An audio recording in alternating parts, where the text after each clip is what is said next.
On a vu il y a pas longtemps que t'étais l'une des personnalités qui parlait le plus de Gaza sur Twitter. On m'a présenté ça comme si je devais y voir un problème. Comment tu vois le fait qu'on puisse reprocher à quelqu'un de trop parler d'une cause qui lui tient à cœur? Alors pour être tout à fait honnête,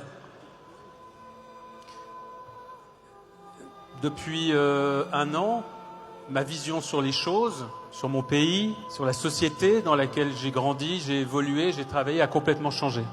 Ce qui s'est passé, c'est que j'ai compris que je ne vivais pas dans le pays dans lequel je croyais vivre. J'étais extrêmement étonné de constater que mes interventions médiatiques ou mes publications, tout à coup détonnaient. On se dit, mais c'est bizarre ce que dit Caron. Mais moi, je comprenais pas pourquoi on n'était pas parmi les personnalités publiques, j'entends. Pourquoi on n'était pas des milliers à dire la même chose. Je ne me suis contenté depuis plus d'un an que de répéter finalement tout ce qu'on m'avait enseigné depuis que je suis né dans ce pays et que j'ai grandi. On tue pas des innocents, on massacre pas des enfants. C'est une évidence. On a un génocide, on a le premier génocide de l'histoire qui est documenté en direct par des vidéos qui nous parviennent tous les jours. Tous ceux qui se taisent savent ce qui se passe. Ils sont tous complices.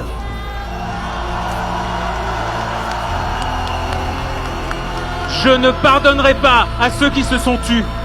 Jamais. Merci. Et je vais vous dire autre chose. Oui. Je pense que cette question-là, cette question du génocide en direct, elle a créé quelque chose aussi très important dans la société. Quelqu'un qui vient vous parler aujourd'hui de justice sociale, qui vient vous parler de féminisme, qui vient vous parler d'humanisme, et qui ne se sera pas manifesté pendant un an, aura perdu toute crédibilité pour porter ces combats-là. Ce qui se joue à Gaza, c'est l'essentiel, c'est le cœur même de l'humanité. Si on se tait là-dessus, on ne peut plus l'ouvrir sur quelque sujet que ce soit.